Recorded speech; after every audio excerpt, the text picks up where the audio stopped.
Do any of you ever watch those movies on the Hallmark Channel? Kind of a guilty pleasure for a lot of us. They all follow pretty much the same format.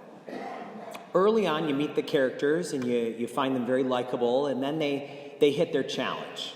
And it depends on what the movie is, what the challenge might be. It might be that someone in the family gets cancer, or the mom or the dad lose their job. And then you go through how they wrestled with whatever that challenge was until the last 15 minutes of the movie, when then things work out. So it may wind up that someone in the family has cancer, and the family winds up learning a lot of lessons about friendship and about being there for somebody else, and it makes them a lot closer. And then in the end, they find out that it was just a bad case of allergies anyway. Maybe the mom or dad loses the job, and then everyone realizes what's really important in life and how it's not about things, it's about family. And then in the end, the mom or the dad get an even better job with more money. But real life isn't always like that. All of us know people who have experienced a loved one having cancer and not getting better, dying of the disease. We all have known people who've lost their job and don't get another job in time. They wind up losing their house. We've all known people who had trouble in their marriage, but in the end, they weren't able to reconcile, and the family split up. That is what Easter is for, times like that. Because Easter, the first Easter, was about a situation exactly like that. We don't come here together and say, let's celebrate the time that a bunch of humans contrived a plot to kill God, and there was Jesus just about to be put on the cross, but he got away in the last minute. Thank God for that. That's not what Easter's about. He died. He was crucified. And he wasn't able to get out of it. But Easter never promises us that our problems will be fixed. It doesn't promise us that we'll be able to get out of whatever the situation is. Easter's promise is that we will overcome whatever it is. Easter can work through anything. Think about this. If the worst thing that we could imagine, probably the darkest thing that could ever happen in the history of the world, is for human beings to contrive a plot to murder God. I mean, that's pretty dark. If God could take something as dark as that and turn it into the way that the salvation of the world is accomplished, can we not see that God can work with anything in our life too? No matter how hard it is, no matter how dark it is, can we not see that God can work with that? Whatever you are going through right now, it's exactly that Easter was for. That's exactly what Easter is meant to send you a message about. We have a lot of people in our parish who have been through hell on earth at some time in their life. And there are some of you right now that are going through hell on earth. And there is a rule that Easter teaches us for when we are going through hell. The rule is, whenever you are going through hell, don't stop. Don't stay there. The road to Easter leads through Good Friday, but we are not meant to stay in Good Friday. We are meant to move through it, just like Jesus did.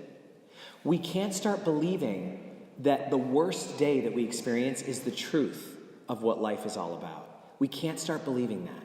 We have to know that Good Friday is part of the picture, but it is not the whole story.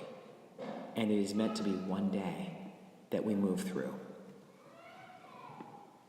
I was talking to a financial advisor once about the stock market, and I said, I think the stock market is scary. You can lose everything. And the financial advisor said, not really. The trick is, don't take your money out when things are low. Hold on. Don't panic and say, things are bad, so I'll leave now. That's the worst time. Hold on. Have some patience. If you hold on through the bad times, you will be there to see the better times. There is a woman at St. Patrick's in Ravenna who has experienced that unthinkable loss that grief experts tell us is the very hardest. She's lost a child, and I know that there are people here right now today who have had that experience of losing a child. It's so hard. I don't know how I ever got the nerve to do this. I probably shouldn't have. It was none of my business, but I asked her, can you tell me, what was that experience like, losing your son? And she told me, it was like I was in an ocean of pain, and I couldn't see the shore on either side. I was just adrift in an ocean of pain. Maybe you've experienced that feeling before. Now, realize that that feeling right there is no Hallmark Channel solution that will fix that. If she won the lottery, it wouldn't have helped her at all. It wouldn't have made her feel one bit better. If somebody got her a gift certificate to the most wonderful place, if somebody gave her an all-expense-paid trip to somewhere that she always wanted to go, it wouldn't have comforted her. Because there's no easy fix to that. She had nothing that she could cling to. There were no hopes for a solution that she had. But that's what Easter is for. Because Easter is not about hopes. Easter is about hope.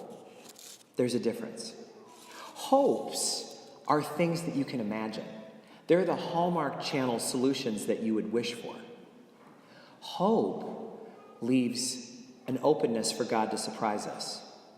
Hope says, I know you've got this, God. I don't know how this is going to work out, but I trust you. And so I know it's going to work out. Easter taught her to hold on.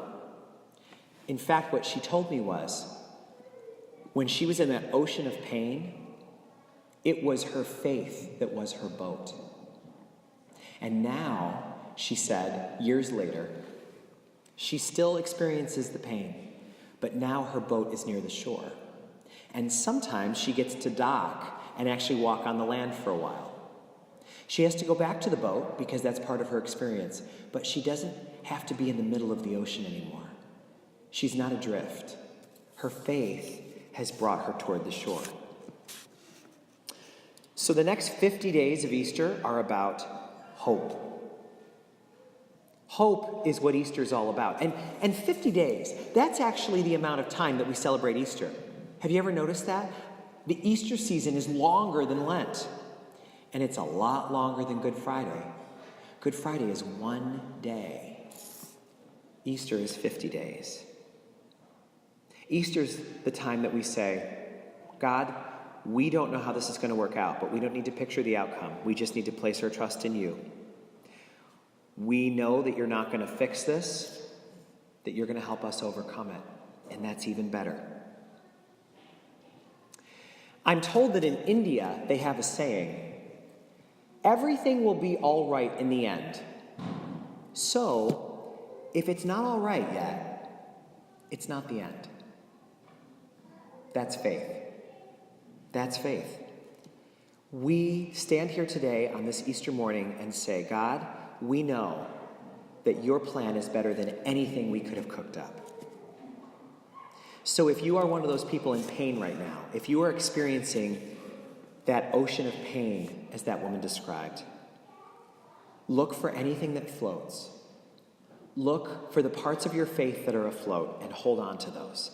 And see if buoying yourself onto those parts of faith floating there can lead you to a boat so that you can be toward the shore as time goes on. Because we are not meant to stay on Good Friday. We are meant to make our way to Easter. Everything will be all right in the end. So, if it is not yet all right, it is not the end.